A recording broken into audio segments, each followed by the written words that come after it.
Alexandre Colim, direto da sede administrativa da APAE com André Cremonês, e a presidente em exercício vai falar contigo, Colinzão.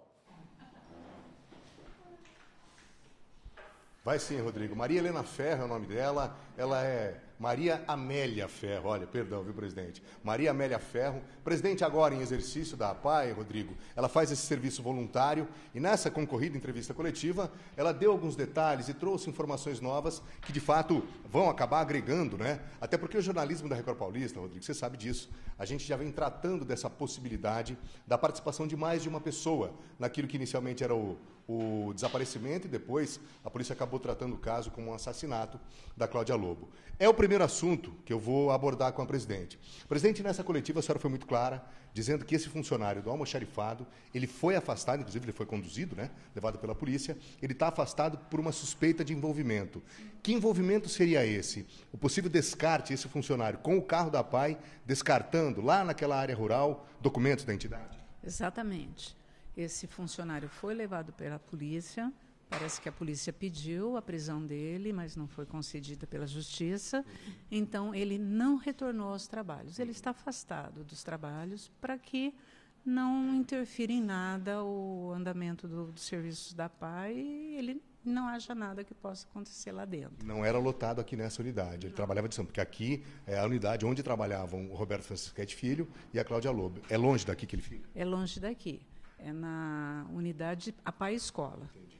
Bom, pelo que os relatórios da APAE dizem, utilizando o veículo da APAE, ele teria ido, então, isso já está confirmado, ele foi com documentos relacionados ao teste do pezinho, para fazer o que exatamente ali naquele local, presidente? Constam do relatório que ele foi para esse local fazer o descarte. Mas é importante saber que, primeiro, esse local não pertence à APAE. A APAE não usa esse tipo de procedimento? A APAE não usa, a APAE efetua descartes exclusivamente nos ecopontos e não sabemos o motivo porque ele levou para esse local. Foi uma deliberação do então presidente Roberto Francisquete Filho? Provavelmente foi uma deliberação do Roberto. Bom, chama a atenção um descarte uma semana antes, um descarte no dia do desaparecimento da Cláudia e outro uma semana depois. Isso também está confirmado? Isso está confirmado. Bom, a senhora também trouxe outros elementos falando a respeito do relacionamento de ambos aqui, né? Eles tinham uma relação, a senhora confidenciou isso na entrevista coletiva, um relacionamento considerado normal, bom, cordial? Um relacionamento cordial e apenas isso. Pelo menos o que é relatado por todos os funcionários que trabalham aqui, os dois se tratavam muito bem e trabalhavam muito bem juntos. Entendi. Bom, vamos falar a respeito do que está acontecendo agora. A polícia ainda está aqui, vasculhando os arquivos, inclusive arquivos que são digitais. A senhora abriu, inclusive, deu acesso a eles, aos servidores da associação? Com certeza. A APAE está empenhada em colaborar totalmente com a Justiça. Ele nos pediu, a princípio, acesso às informações que haveriam no computador da Cláudia e do Roberto. Por quê? Porque informações no computador podem ser apagadas, mas o servidor mantém. Então, para isso, veio o nosso pessoal de TI acompanhar a polícia e abrir todas essas informações para eles. Como é que está o clima aqui, presidente? A gente imagina que aqui nesse prédio, depois a gente vai para os outros pontos onde são feitos os 4.000 atendimentos. Mas como é que está a coisa por aqui, depois de todas as informações que já foram, inclusive, confirmadas pela polícia? Nós ficamos de luto. Fomos todos pegos de surpresa, principalmente aqueles que trabalham nessa unidade, que tinham mais proximidade. Porque assim, a senhora tinha relacionamento com ambos, né? E bons relacionamentos. Sim. Mas em relacionamento em reuniões de diretoria só, né? Mas tem as funcionárias que estavam aqui no dia a dia e foram exatamente pegos todos de surpresa e ficaram muito assustados e nós estamos digerindo isso ainda. Bom, a senhora falou que a APAE vai colaborar de todos os meios possíveis com as investigações. Isso está acontecendo, inclusive, com o apoio da diretoria. Pelo menos parte dos integrantes, né? Alguns deles estavam com a senhora em entrevista coletiva, e é isso que deve acontecer, interna e externamente. Com certeza. A diretoria está presente, está participando, não deixou nenhum momento de estar aqui. Nós temos feito reuniões constantes com a diretoria e tudo que nos é questionado pela polícia, que até pouca coisa ainda não nos foi questionado, mas tudo está sendo informado, com certeza. Bom, evidentemente que a imagem da APAE associada a esse caso, que é tão complexo, uma investigação densa, complicada por si só, evidentemente que a imagem da instituição provavelmente seja a maior crise de imagem nesses quase 60 anos. Como é que tem se lidado com isso, presidente? A situação realmente é muito difícil, mas nós estamos tendo o apoio principalmente de vocês, da imprensa. A gente agradece por isso, que a imprensa está frisando sempre que a APAE é o CNPJ. O que os dois CPF fizeram é outra história, né? Então, que nós temos que apoiar a APAE. Nós temos recebido apoio de diversas entidades, participantes, auxílios diversos. Auxílios diversos, têm nos contatado. E doadores, inclusive, a senhora mencionou isso em coletiva, né?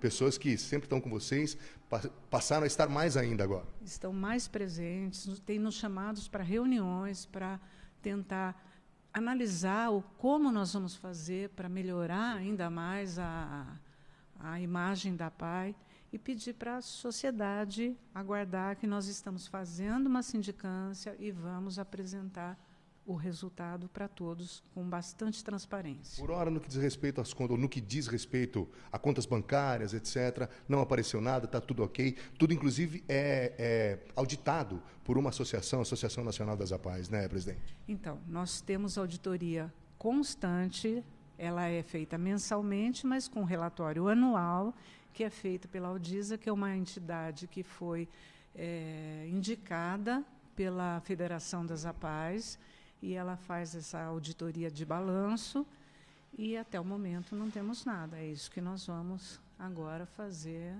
a investigação interna. Para a gente fechar essa longa e oportuna entrevista, e necessária, inclusive, queria que a senhora deixasse um recado para os 300 funcionários e 4.000 assistidos da APAE que precisam da entidade. Que eles tenham a tranquilidade de manter o serviço que vem fazendo os nossos funcionários, que não temos nada contra os funcionários, que a APAE, no momento, é uma vítima, e nós vamos levantar o que foi feito, e os nossos funcionários têm o apoio da diretoria, e aos 4.000 usuários, que eles saibam que nós continuamos aqui e continuamos atendendo, não há nada que possa nos impedir de continuar atendendo. Nenhum prejuízo aos atendimentos. Nenhum prejuízo no momento. Aquelas fake news de que a APAE vai fechar, isso aí tudo é balela, coisa de rede social, né, presidente? Nada. Se vocês quiserem visitar, nós levamos a federação para visitar a nossa escola, estava repleta, os alunos todos lá, os usuários, outros que não são alunos, estavam lá sendo atendidos em todo tipo de atendimento, e nós vamos continuar assim. Muito obrigado pela serenidade e pela oportunidade de falar conosco aqui na Record Paulista. Eu que agradeço. Muito sucesso. Agradeço também pelo apoio. É isso, Rodrigo.